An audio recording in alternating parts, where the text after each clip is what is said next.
Ubisoft has a clear formula for its open world games. Drop the player in a massive map, fill it up with dots representing shit to do, and just let them roam free. And although they have a ton of different franchises, if you really think about it, they're all actually just two types of games. They're either Assassin's Creeds or Far Cry with different skins. Don't believe me? Check this out. See this one? This is future Assassin's Creed. You see this? This is Avatar Far Cry. You like this one? This is Star Wars Assassin's Creed. Oh, this one? This one's third-person Far Cry. Oh, this one? Yeah, this is third-person Far Cry with friends. This is literally the Assassin's Creed Black Flag traversal, but worse somehow. And this is Far Cry with carts. Give me a green card! What are you doing? Holy shit! My point simply is, there's a formula there. This doesn't mean that these games suck or can't be fun or enjoyable. I'm just saying that if you keep spoon-feeding us the same thing over and over again, don't be shocked when we eventually get tired of it. Yeah, each franchise has its own hook and their own thing, dropped in interesting worlds, but at the core, they share a similar game loop. And since Far Cry 3, one of their hooks has been interesting villains stealing the show. They create a giant sandbox in a brand new captivating environment with the goal of taking down these assholes. So what do you do for the 6th entry? Well, you drop us in a Caribbean type island, fill it with dots, and bring in one of the greatest villain actors of all time, Giancarlo Esposito. And done. Your formula worked once again. Or did it?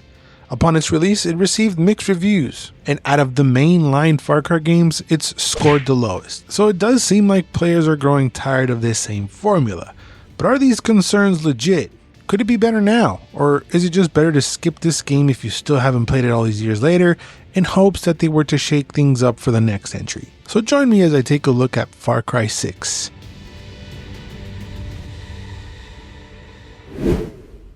In Far Cry 6, you play as Danny Rojas. Danny Rojas! Rojas! Danny Rojas! Rojas! Danny Rojas! I mean, no, but if you do want to make things fun in your head, sure, why not? You can pick between male or female and both come fully voice acted. And because I saw the female first in the trailers, that was my Danny Rojas. But if I knew how many badass ladies were already coming in the game, I would have probably chosen otherwise. This game takes place in Yara, which has been ruled by the Castillo family for decades. And in 1967, there was a guerrilla revolution fighting against Grandpa Castillo, which led to Yara's fall and separation of the rest of the world. Then in 2019, Anton Castillo, aka Giancarlo Esposito, gets elected as el presidente. He oversees the creation of Viviro, a revolutionizing new cancer treatment made from Yara's tobacco, which promises to stabilize its economy and become a true force in the world. So then 2 years later, under his dictatorship, a draft was announced to send people to the farms to help out on the tobacco fields, all while raising and grooming his 13-year-old son Diego to be his successor. So because Danny and her two friends want no part of that shit, because I guess trying to cure cancer is bad for some reason, they decide to flee to Miami. But not before one of her friends, Alejo, tries to have a polite conversation with the troops. Okay, so Danny and her one friend, Lita, flee in a boat with other refugees, but they are caught by Anton himself because Diego was amongst them. After getting Diego out of there, he orders them to sink the boat. And after washing up on shore, seemingly without a scratch, we go to check up on Lita. And turns out we are now down to 0 friends. In her dying breath, she gives us her cell phone and directions to find Clara Garcia, the leader of the Guerrilla Libertad, who wants us to go recruit this ex-spy and weapon maker, Juan Cortez. After we do that, she gives us a boat to go to Miami, but Danny decides not to go and be a maid in the US, which leads her to join Libertad. Clara then gives us the lowdown. To be able to take down Castillo's army, we need to ally ourselves with the other anti-Castillo forces across Yara and have them join Libertad. So there's 3 major regions across Yara, each under the command of one of Castillo's peeps. You help the anti-Castillo group from that region with their problems, usually taking down a Castillo peep, and then they will join Libertad. So you do this in all the regions, you band together and you go and take down Castillo. This is one of the huge elements from the Far Cry formula. Now, I've played every Far Cry since 3. Yeah, even the wild ones. And what the best ones have in common, which I've titled the Big 3, are great openings, setting up the game with some drama and quickly making an impact from a story standpoint. And although 6 does a great job in setting up the table, I wouldn't put it up against any of the Big 3. I think it's number 4 for sure. It does try to be impactful, killing both of her friends right off the bat. And the whole boat scene, yeah, sure, it's kind of cool and makes a good first impression, but I didn't feel it was as iconic as the other 3. I mean, 4 made having a lunch riveting. Those fucking terrorists, they ruin everything. As a Spanish speaker, I was really paying attention to the accents they were using in the game. It's like a combo of a few dialects, Cuban, Dominican, Mexican. There's combined slang from all three. Different characters would have different accents and would sound slightly different, which to me didn't make a whole lot of sense, but I guess passes. I really liked reading the graffiti and the writings on the wall and would end up finding funny quips here and there. Certain amigos' names were kind of cool. By far was Gilberto's drag name, Rózame el paquete, which roughly translates to rub my package. Speaking of characters, I saw a lot of complaints about Marvel level writing here, and yeah, I can definitely see that. So it's something I noticed, but something I didn't really care about. What I did care about is when they were trying to make me care about these characters. And even though I didn't find every single one of them interesting, they dedicated a little bit of time to give these characters some backstory, giving you insight as to what they're fighting for. And they do this through cutscenes, missions, and notes you can read. Oh my god, there is so much you can read. And although their stuff might not be super captivating or vital information you would want to know, the fact that they did take some time to share a little bit of these characters' pasts,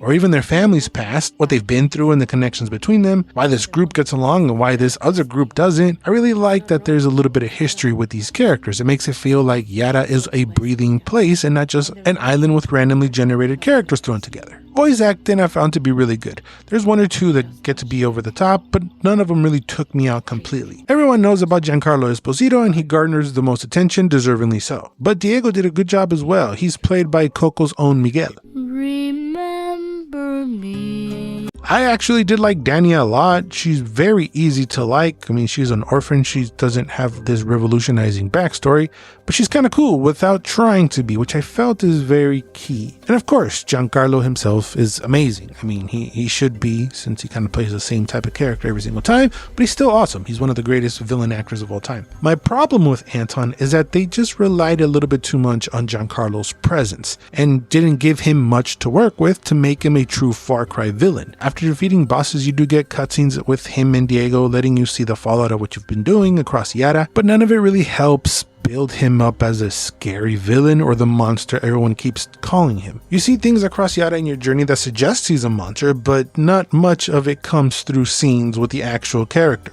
There's also no direct correlation between Danny and Anton either. Danny is just simply the one doing the things out there. It's a very dry relationship because there really isn't one. So overall, I did feel like they wasted Sir Esposito's talents here. They gave him not much to chew on. No piece of dialogue was super memorable to me, and each villain in the past had something to them that adds a little bit more to the character. They had a thing. Voss is this crazy psychopath. Pagan Min is this methodical and calmly calculated psychopath, and Joseph Seed was a cult leader that had this delusional mentality and was a psychopath. And Anton Castillo is just kind of like this sick guy, played by Giancarlo Esposito. He's a dictator that wants to oppress his people and rule over them. He sees them as less than, they're lambs and the Castillos are lions, and I don't feel like this was shown really in the game. And in the past games, there's a scene or a moment that really gives you chills because of how dangerous the villain comes off, and that is really missing here. He's really not that scary after that boat scene. So it feels like the money was spent on him just being there and in the marketing, and there was no budget left in crafting a compelling story. Now, as far as the gameplay goes, it's really fun because it's the same Far Cry formula. Everything feels and works pretty well. Then there's just so much you can do as well. There's flying, driving, fishing, traversing with grapple. There are boats, riding horses, and I like how intuitive the controls are. I mean, they tell you what to press, but even if you just pick up the controller for the first time, you can very easily figure it out because it's so simple that it doesn't overcomplicate any of it, which I can see some players also being annoyed at. But driving is fun. They do put music that you might find at a Super Bowl halftime show, and I like when Danny joined along with some singing. It was a little detail that I appreciated. This game is pretty gorgeous also, with awesome lighting and dense and detailed jungles and farms and labs, both varieties, doggies and facilities. And they do try to give a different feel to each area while still maintaining its Yaran essence, but there's a familiar feel across the entire map. They did plop a little town right in the middle of it, and this was cool. I just wish there was more like this scattered around, a little bit more diversity between the areas. I was super stoked that they brought back the minimap though. I love me a good minimap, I really missed it. It's one of the greatest tools in gaming. And we all know, of course, about the Naughty Dog Yellow. Well, here they bring in some Far Cry Blue. helping you really find the way. So to get lost in any way would be really, really tough. I really did like the idea of the guerrilla paths, which are paths that would be enemy free. I thought this was a good addition and a different way to use the map and paths in front of you. But I think what I liked the most about this game was the emphasis on your approach. You can go in loud or stealthily, and if you know me, you probably know what I picked. Now, I'm not the biggest stealth fan. I think it's a patience thing.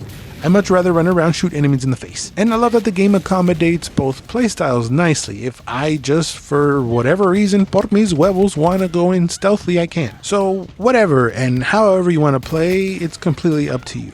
There are a ton of weapons, gears, and upgrades that help you customize your playstyle as well. Enemies don't really change that much area to area. They might be tougher here and there with heavier armor, and they really want you to be switching your ammo type. There's poison stuff, there's explosive stuff, there's armor-piercing rounds and other kind. And if you don't use the right ammo for certain enemies, they can feel like bullet sponges, which is not that satisfying. You collect materials to upgrade your stuff, and I like how you can see the upgrades on the items themselves. Like, they're really rugged, you know, they're kind of poor. It's very DIY, if you will. And the fact that you can see the upgrades on the items is pretty cool. Gear ranges from serious to kind of goofy shit. The skill tree is gone, which disappointed a lot of fans. Instead, the gear has different buffs that, for example, lets you make less noise while sneaking around, or makes you impervious to grenade traps, or you are granted greater defense towards different types of damage. And the range of the buffs are pretty wide as well, from super OP to completely useless and there's no reason for them to exist. So there's a huge emphasis on having the right tool for the job, implying that you're supposed to be switching gears depending on what you're doing.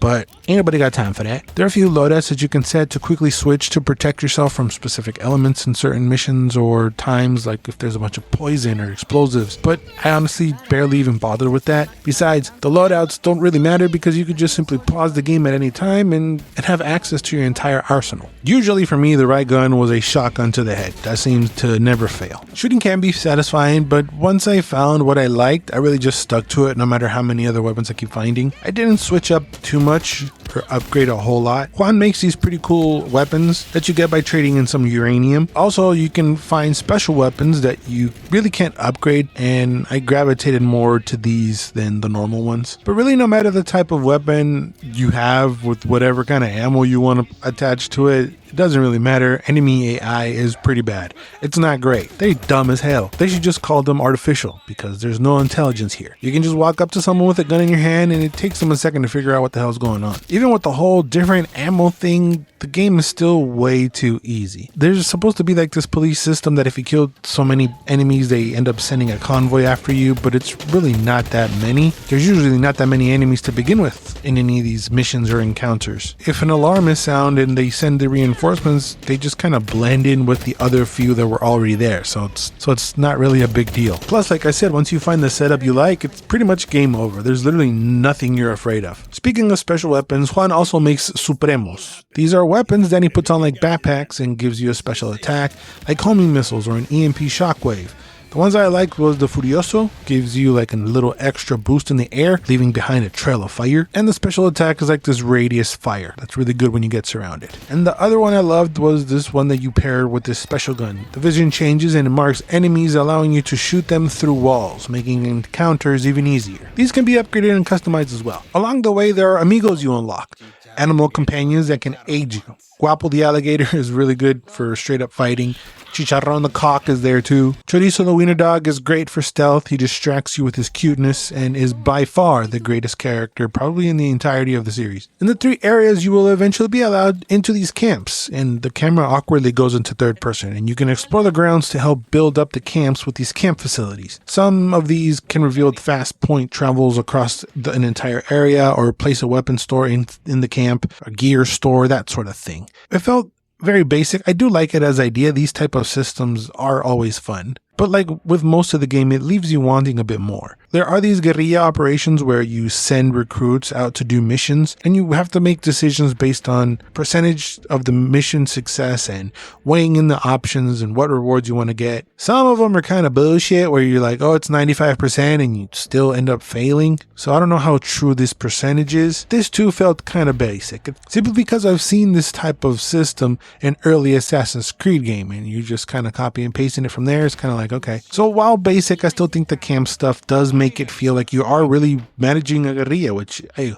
hope was the point. I don't know what the point of the cockfights were, which feels like a whole other game in its entirety. So scattered throughout the entirety of the map are different fighters, or cocks, I should say. And you can collect them to be able to use them in this little mini game. There's just a ton of shit you can do in this game. You can hunt, fish, play dominoes. There are a bunch of side activities that help you chip away at the Castillo's regime, taking over bases, taking out anti-aircraft weapons, taking over checkpoints. There's also some racing you can do, and there are also Yaran stories, which are your side missions. There's treasure hunting, which I actually enjoyed because there's a little bit more thought to these sections. There's puzzles you have to do before you get to the treasure. And not to mention everything that you can collect. When playing a Ubisoft game or any game that has a huge map of dots, my ADHD kind of kicks in, and I usually go off exploring in between missions and start working on those dots. And as a gaming hoarder, someone who can't leave things behind, this formula can be very addicting and just devour playtime in a blink of an eye. I'm walking around, clearing maps, exploring. It can be kind of therapeutic and satisfying to me, but when it's so much, it can be very exhausting. I ended up clearing out completely the first area and had enough. In the other two areas, I was fighting the urge of going off from cache to cache, but like I said, I kind of got tired of it. It wasn't really a priority for me to pick everything up. Every hidden store, every USB, every Libertad crate, every F&D cache, every Yaran contraband, every idol, jewelry box, hunt every wildlife, catch every fish, collect every single charm, the cryptogramma chest, get every car, get every rooster. It's really a lot. The first time I looked at the map, I thought, oh, this is pretty small, but then I realized this was a tutorial island and the map is huge with a shit ton of stuff to do. I did do all the side activities, checkpoints, ambushes, anti-aircraft sites, supply drops. I find those to be mind-numbingly entertaining. You shut your brain off and go shoot things in the face. But I can also see how players get tired of the same thing and they find it to be just fluff that adds playtime, and I can also see that too. Back at the base, there are these special op missions. These are more designed as a multiplayer experience, and sadly these are more thought out than the main missions. They place you on interesting maps and have you do actual mission shit like retrieve something, but you have to stay in the shade or dunk it in water every so often because it can overheat and explode. This type of fun creativity to the missions was really missing in the main missions. Some main missions are okay. They definitely try to create awesome badass moments, but in most of them you're just going to be going to a place, hacking, retrieving, saving, clearing out, blowing up, stealing, and or killing, and then you just leave. At least they let you know which ones are the very special missions because they will find a clever way to introduce a song for you to complete the mission to. The very final mission, I felt it to be a bit unsatisfying. The whole time it feels like it's building up to this giant crescendo, and then it doesn't really happen, leaving you a bit thirsty for more. So the fatigue in the mission design is a valid critique. Repetitiveness can drive you mad, and it's the lack of creativity that really hurts this game the most. It's not a bad game by any means, it's actually pretty fun, but it doesn't do anything to move the franchise forward in any way. It's annoying and pisses you off because Ubisoft are more than capable. Just look at the DLC for this very game. There's more thought and creativity there, so why isn't it in the main game? And again, I enjoyed my time in this game. Clearing maps is a fun, satisfying activity for me sometimes. And for as much as a shit as I'm giving Ubisoft for it, the truth is, sometimes I'm in the mood for these games. But that's kind of my problem with Ubisoft games overall. I have to be in the mood for it because before I press start, I already know what lies ahead. There is a ton of content here. If you enjoy the formula, there's a ton to get your money's worth, especially now. There's easily over 60 hours worth of shit to do. The big question is, do you want to do those things? And the even bigger question yet is, do you want to do those same things again in its sequel? Well, those were my thoughts on Far Cry 6. Let me know yours down in the comments. What did you thought when it released? Have you played it since? Did you play the DLC? Did you like it? Thoughts on the formula? Any and all Far Cry talk? Let's have it down in the comments. When you're down there, help me out by dropping a like and consider subscribing to the channel. Thank you guys for watching. Remember to always and forever, good to you.